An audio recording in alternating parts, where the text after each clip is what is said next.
মা, পচা ডোবার দিকে তাকিয়ে কি এত ভাবছো শুনি? আমার রান্না তো সে কখন শেষ হয়ে গেছে।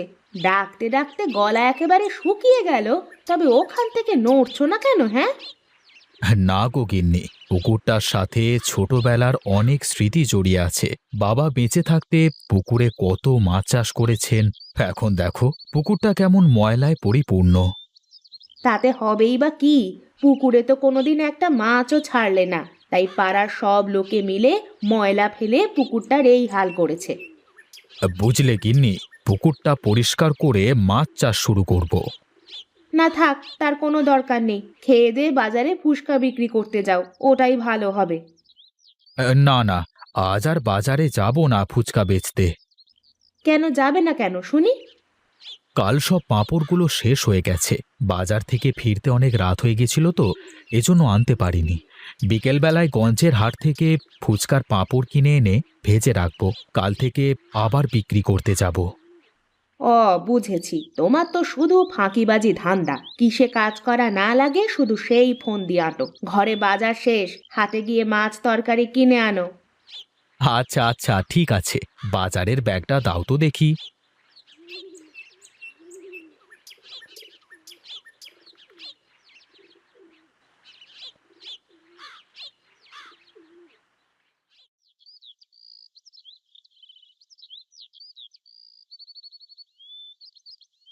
কি গো মহেশ ভাই, কোথায় চললে? কোথায় আর যাব, যাচ্ছি একটু বাজারের দিকে। তাহলে গাড়িতে উঠে বসো, একসাথেই যাই। আমিও ওই বাজারই যাব, বাজার করতে, বুঝলে? তাহলে তো ভালোই হলো, একটা সাথী পাওয়া গেল। তা দাদা, আজ বাজারে ফুচকা বিক্রি করতে যাওনি যে? আর দাদা, একটু বিশ্রামের প্রয়োজন আছে তো নাকি? না দাদা, তা ঠিকই বলেছ। আজ মরলে কালকে 2 দিন, শরীরের একটু বিশ্রামের একটা প্রয়োজন আছে তো নাকি? হ্যাঁ দাদা, তা তো অবশ্যই। এই তো, এই বাজারে চলে এসেছি। এই চলো চলো, একসাথেই বাজার করি। হ্যাঁ, তোরা এইখানে থাক বাবা, আমি বাজার করে আসি। হ্যাঁ, এই চলো মহেশ দাদা। চল চল, আগে মাছের দোকানের দিকে যাই, একটু পরে গেলে আর মাছ পাবো না। হ্যাঁ হ্যাঁ, তাই চলো।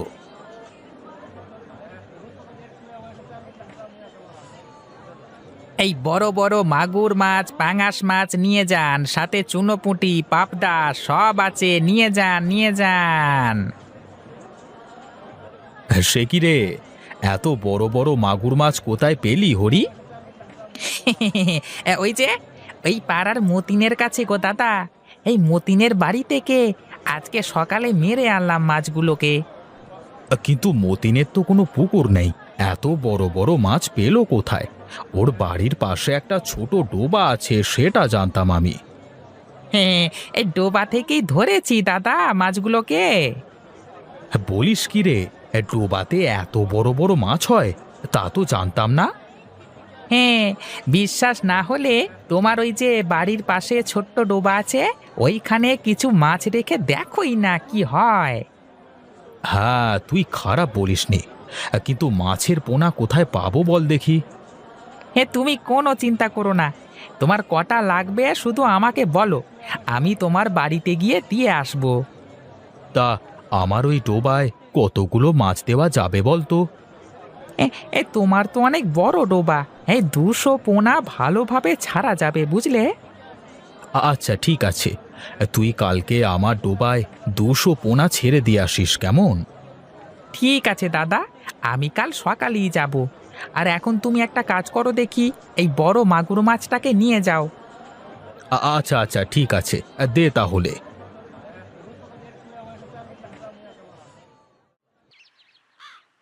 জয়, আমাদের বান্ধবী দীপালি আছে না, ও আজ বলছিল ও নাকি কোথা থেকে দই ফুচকা খেয়েছে, বুঝলি?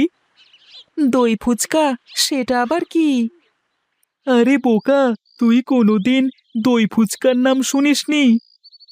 কই, না তো, আমি তো দই ফুচকার নাম কোনোদিন শুনিনি।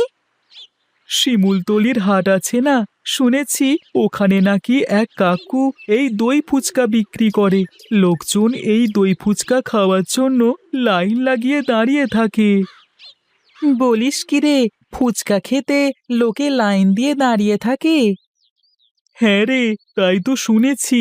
ওখানকার ফুচকা নাকি খুবই পরিচিত, দূর দূরান্ত থেকে লোক আসে ফুচকা খেতে। বলিস কি, তাহলে তো আমিও আজ বাবাকে গিয়ে বলবো দই ফুচকা বিক্রি করতে। আমার বাবার ফুচকা তো এমন করে বিক্রি হয় না। তুই না বড্ড বোকা, দই ফুচকার জন্য তো শিমুলতলির হাট বিখ্যাত। কে এসে আমাদের বাজারের দই ফুচকা খাবে শুনি? সব দই ফুচকা খেতে শিমুলতলির হাটেই যাবে। তাই তো, তাহলে এখন আমি কি করি?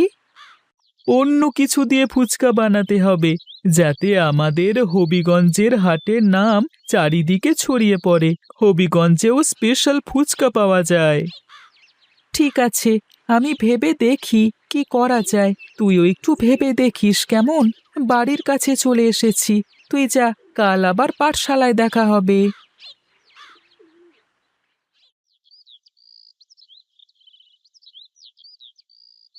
এই মহেশ দাদা, হে কোথায় গো? বাড়িতে আছো? আরে মতিন দাদা যে, তুমি এসেছো? তা মাছ কি সব নিয়ে এলে? হ্যাঁ গো, নিয়ে এলাম। চলো চলো, এখন ডোবার ধারে চলো, মাছগুলো ডোবায় ছেড়ে দিয়ে আসি। হ্যাঁ হ্যাঁ, তাই চলো তাই চলো।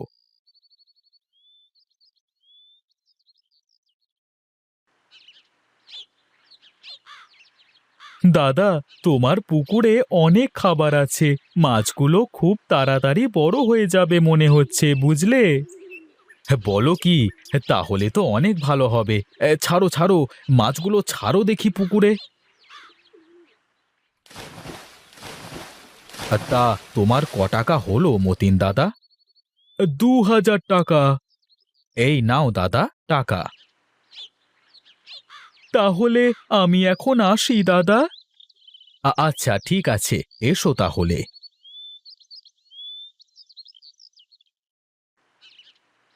আজ 5-6 মাস হয়ে গেল পুকুরে মাছ ছেড়েছি, যাই আজ একটা মাছ ধরে দেখি মাছগুলো কত বড় হলো।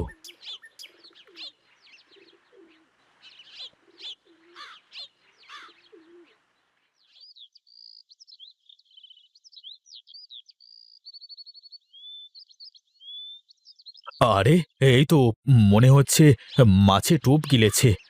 দি দি একটা টান। আরে আরে, এই তো মাছ কত বড় হয়েছে। গিন্নিকে ডাক দি। গিন্নি, ও গিন্নি, আরে এইদিকে এসো, দেখে যাও কত বড় মাছ ধরা পড়েছে বড়শিতে। এই দেখো কত বড় মাছ ধরা পড়েছে বড়শিতে। ওরে বাবা, আমার তো বিশ্বাসই হচ্ছে না, পুকুরের মাছগুলো এই কয়দিনে এত বড় হয়ে গিয়েছে। হ্যাঁ গো গিন্নি, তাই তো দেখছি। নাও নাও, এখন মাছটা নিয়ে বাড়িতে গিয়ে রান্না করো দেখি। আমি আর একটা মাছ ধরে দেখি সত্যি মাছগুলো এমন বড় বড় হয়েছে কিনা, বুঝলে? আচ্ছা ঠিক আছে, আমি গেলাম তাহলে।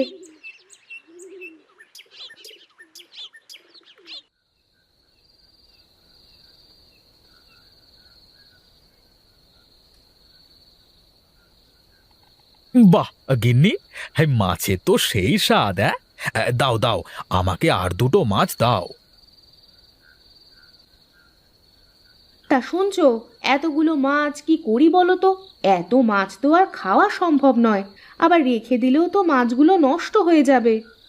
আমি বলি কি বাবা, তুমি এই মাছ ভর্তা করে ফুচকার মধ্যে পুড়ে বিক্রি করো, দেখবে তোমার ফুচকার খুব নাম হবে। জয় ঠিক বলেছে, দেখো না শিমুলতলি বাজারের ওই দই ফুচকার কি জনপ্রিয়তা। আচ্ছা বেশ, আমি কাল সকালে বাজারে গিয়ে এই মাগুর মাছের ফুচকা বিক্রি করব, দেখি কোনো লাভ হয় কিনা।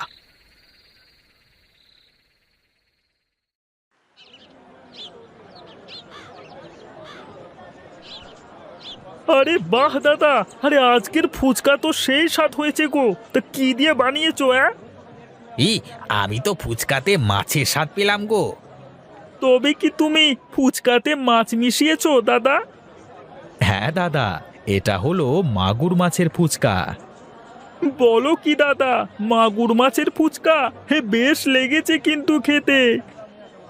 হ্যাঁ দাদা, আমাকেও দাও তো দেখি আরো 1 প্লেট। হে, আমাকে একটা প্যাকেটে 2 প্লেট দিয়ে দিও, বাড়িতে নিয়ে যাব। এমন খাবার কি একা একা খাওয়া যায়? বাড়ি নিয়ে গিয়ে সবাই মিলে খেতে হবে। আমাকেও দিও, আমিও বাড়ি নিয়ে যাব। ভালো খাবার সবাই মিলে খাবার আনন্দই অন্যরকম। ঠিক আছে দাদা, সবুর করো, আমি সবাইকে দিচ্ছি। দাদা, তা তোমার কত হলো বলো তো? 50 টাকা দিলেই হবে দাদা। সত্যি বলছো? হে, আজকাল 50 টাকায় এত ফুচকা মেলায় দেয় ভাই, তার উপর আবার এত ভালো ফুচকা। আগে দাদা, মাছ আমার নিজের পুকুরে তো, তাই দাম কম রাখছি। হ্যাঁ দাদা, খুব ভালো করেছো। এইভাবে চলতে থাকলে তোমার ফুচকার নাম চারিদিকে ছড়িয়ে পড়বে, বুঝলে? সবই আপনাদের দোয়া আর আশীর্বাদে দাদা। তা দাদা, এমন ফুচকা আজই কি প্রথম বানালে নাকি? হ্যাঁ দাদা, আজই প্রথম। তাহলে তোমার ফুচকার নাম হবে মাগুর মাছের ফুচকা, কি বলো দাদা? হ্যাঁ দাদা, নামটা জমেছে ভারী, মাগুর মাছের ফুচকা।